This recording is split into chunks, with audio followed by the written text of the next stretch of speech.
Welcome home to St. Anne's.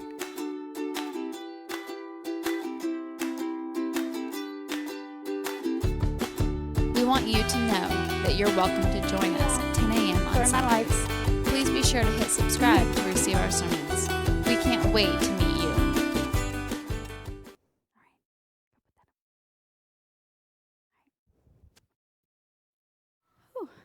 Please be seated.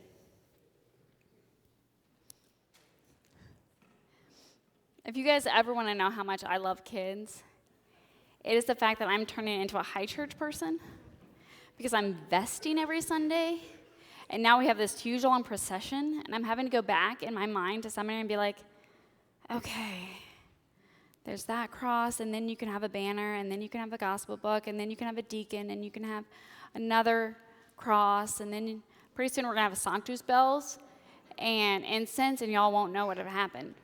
But you wait until I train one of these kids to do around the world with an incense thing, and it will change your life, I promise you. And then I'm going to get a Beretta. Not the gun on my hip, the hat on my head. Prepare yourselves. Somebody won't know what happened. Because I was known for being the low church kid. They're like, why didn't you go to Virginia Seminary? Because that's like known for being the low church. I was like, because I like Chicago. Anyway, sermon. Let's talk a sermon, shall we? Ooh, happy gospel. Yeah, that's a fun one. Because I'm like, well, I could talk about girls dancing and why Big Daddy might like that so much. Yeah, I could talk about beheadings. That's a gruesome, fun tale. Yeah, let's talk about that. All right, let's see where we go, shall we? Because I do think there are two things that I want to talk about today, and we're going to see how I can morph these all together. One is the dichotomy between Jesus and John, and two is the behavior of Herodias. Because we all want to think that we're John the Baptist here, right? We all want to be like, I'm just a truth teller, and everybody being all mean to me. We love being the victim, right? We love it. I'm just telling the truth, and everyone got their own feelings hurt. I'm like, no, you probably weren't truth telling. You're probably being really rude. But we all like to think we're John the Baptist, when really, we're going to get there, but we're really Herodias. And that's what you and I need to come to grips with. The other thing I want to talk about is the fact that John is everything that everyone expects Jesus to be.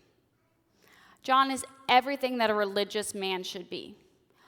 He was born in a dramatic and faithful fashion. He was given to the temple at a very young age. He is a zealot. Zealot means zealous.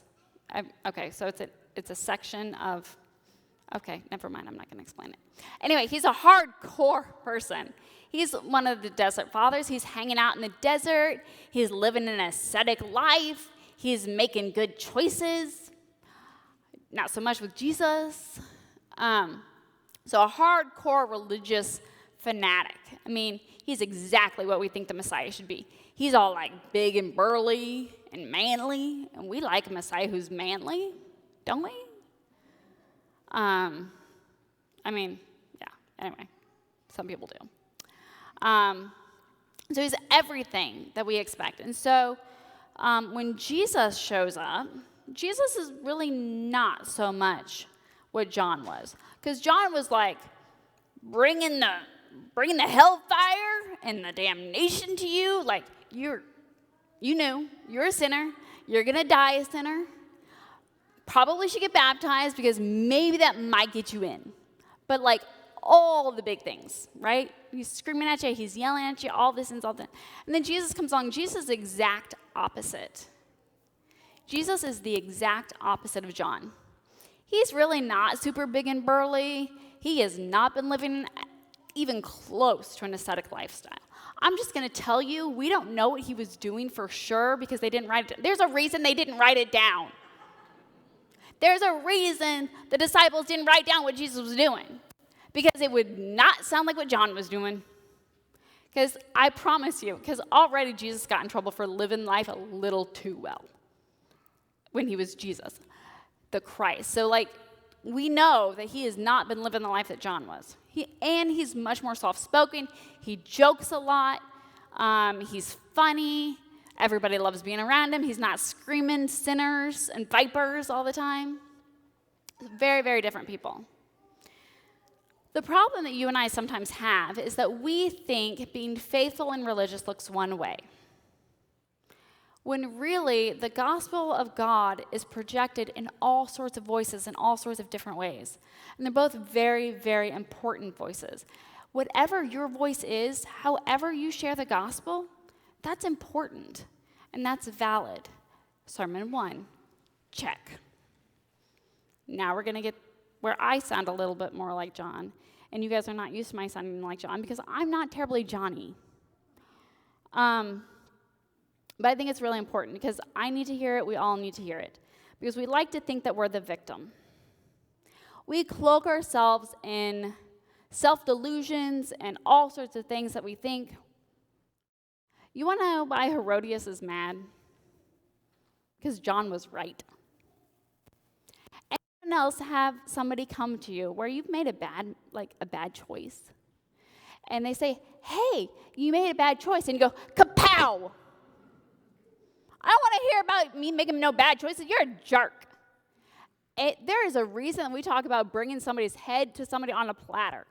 And that's because we can't stand hearing that we were wrong.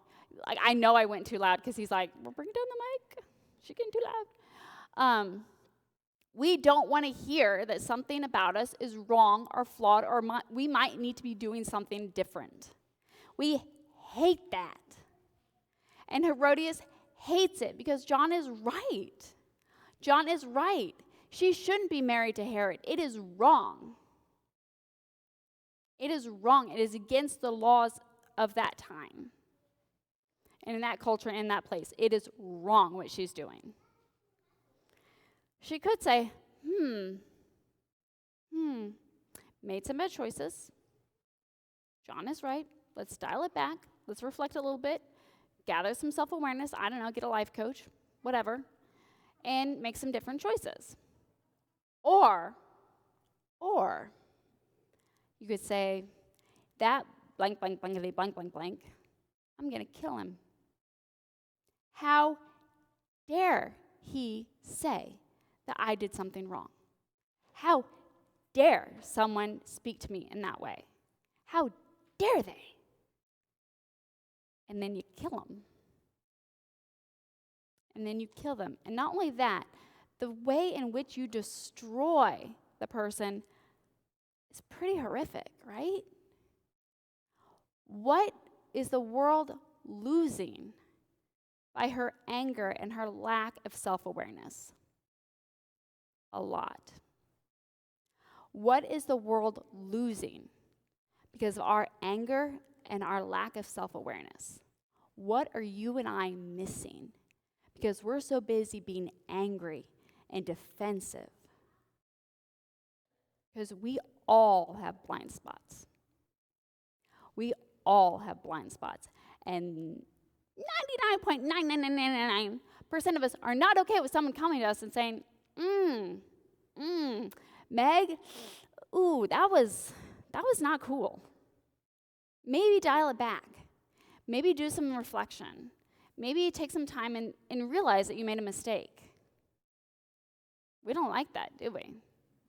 We as a culture don't like that. We see that as a weakness in our culture sometimes. We just don't like it. None of us like to be wrong. None of us like to have messed up. Anyone here a perfect human? We got one. We got one. You are so lucky to be married to such a perfect man. I am so happy for you. But the reality is we all know that humans are flawed, right? We know that. Like intellectually, we know that we make messed up choices.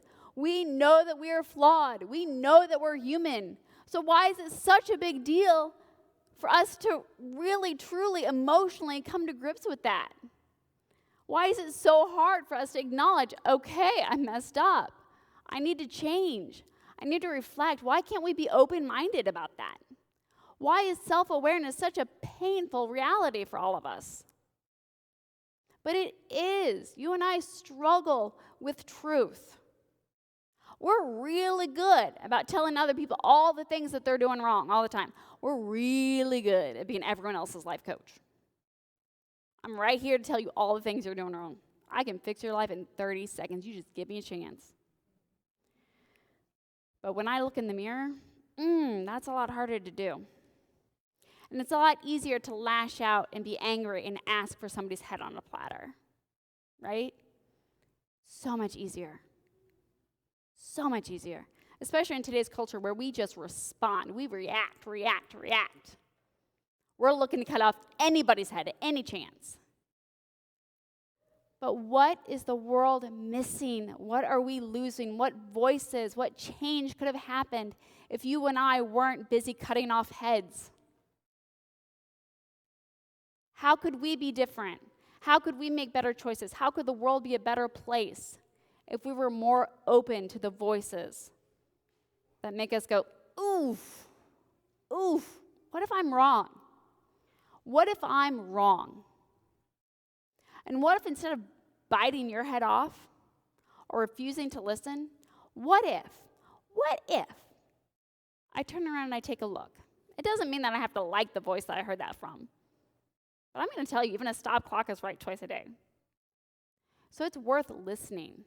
It's worth listening to the voices. You don't have to like the voices, but hear them. Because you and I are messing up a lot. The world is messing up a lot, and we are ignoring the voices that call us to change. And when we do that, the world is a worse place. It just is. So, sermon 1, we need all the voices and all the ways that we proclaim the gospel, all of them. Number 2, listen. Listen. Because the world misses out when we're busy cutting off heads.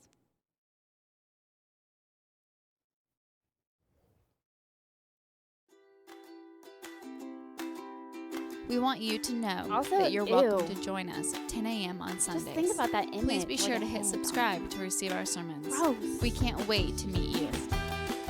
Did I ever tell you how nasty the Bible can be? It can be nasty.